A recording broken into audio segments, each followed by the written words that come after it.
Syederalun satu unit konstruksi permanen di Dusun Irigasi Desa Lok Kulam Jenip Biren terbakar sekitar pukul 17.15 waktu Indonesia bagian Barat pada Minggu 9 Februari 2025. Bagian dapur dan peralatan ludes terbakar. Saat kebakaran terjadi, pemilik rumah Diadi 62 tahun sedang sakit stroke berhasil dikeluarkan oleh anaknya. Informasi diperoleh serambinews.com saat kebakaran terjadi di rumah tersebut hanya ada Diadi dalam kondisi sakit stroke. Sedangkan istrinya Tihawa Abdul Talib sedang pergi ke kebun yang berada di Desa Garap, Kecamatan Pelimbang yang berjarak 5 km. Saat Tihawa meninggalkan rumah pergi ke kebun tidak memasak apapun di dapur. Mawardi, salah seorang anaknya, mengatakan saat itu ia baru masuk dalam rumah untuk mengambil air untuk wudhu ayahnya yang sedang sakit. Usai mengambil air, ia kembali ke kios di depan rumah orang tuanya.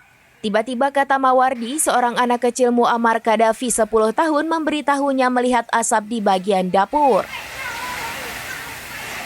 Ia langsung kembali ke rumah dan membawa ayahnya keluar. Belasan warga memadamkan api, 2 unit damkar dan pos pembantu Simpang Maplam tiba di lokasi, memadamkan api bersama warga, anggota Polsek Jenip. Api dapat dipadamkan petugas damkar bersama warga sehingga api tidak sampai menyambar bangunan utama rumah.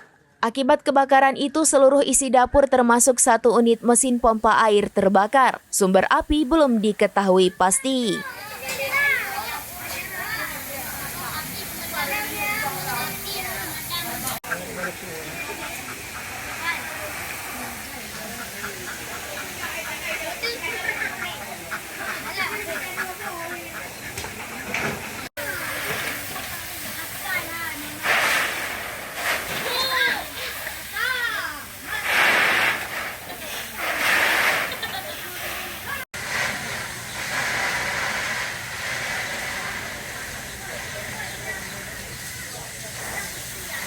Dari Biren, Yusmandin Idris, serambinews.com. Download Tribun X sekarang, menghadirkan lokal menjadi Indonesia.